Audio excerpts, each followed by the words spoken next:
अतिरेक्यांच्या हल्ल्याच्या पार्श्वभूमीवर कोल्हापूरकरांच्या भावना तीव्र होतात आणि हिंदुत्ववादी संघटनांनी जे आंदोलन आता पुकारलेलं आहे त्या संदर्भात आता सर्व तालीम संस्थांचे कार्यकर्त्यांची चर्चा करून एक अपडेट आलेली आहे। सुजित भाऊ चव्हाण समन्वयक आहे, ते आपल्याला माहिती आहे। 2 दिवसापूर्वी जो काश्मीरमध्ये भयाड हल्ला झाला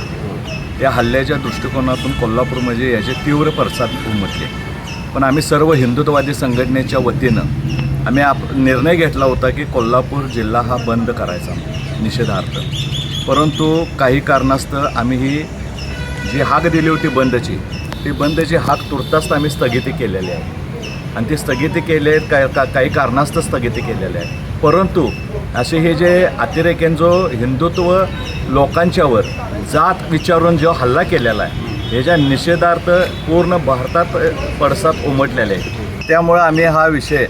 पूर्ण निषेधार्थ पूर्ण कोल्हापूर जिल्ह्यानं आणि कोल्हापूरातल्या जिल्ह्यातल्या सर्व हिंदू बांधवांनी या ठिकाणी आम्हाला सहभाग दर्शवलेला आहे। पण जो बंद पुकारलेला होता आम्ही उद्याच्या शुक्रवारचा तो आम्ही स्थगित केलेला आहे, पण पुढच्या ज्या काही गोष्टी असतील त्या आपल्या चॅनलच्या माध्यमातून सर्व जनतेला आम्ही कळवू।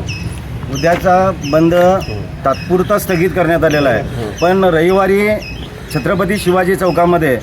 20x40चा पाकिस्तानी झेंडा ध्वज करून त्याच्यावरती अतिरेक्यांचे पोस्टर असतील आणि त्या ठिकाणी प्रतिकात्मक की त्यांना पायदळी तुडवायचं काम रविवारी करणार आहे आणि त्या ठिकाणी निषेध आणि या निषेधाच्या कार्यक्रमामध्ये कोल्हापुरातल्या सकल हिंदू समाजानं की आपला कोणतरी भाऊ गेला आहे, आपल्या कोणतरी घरातला गेला आहे आणि त्या ठिकाणी श्रद्धांजली वाहण्यासाठी जास्तीत जास्त संख्येनं छत्रपती शिवाजी चौकामध्ये यावं या निमित्ताने मी आवाहन करतो।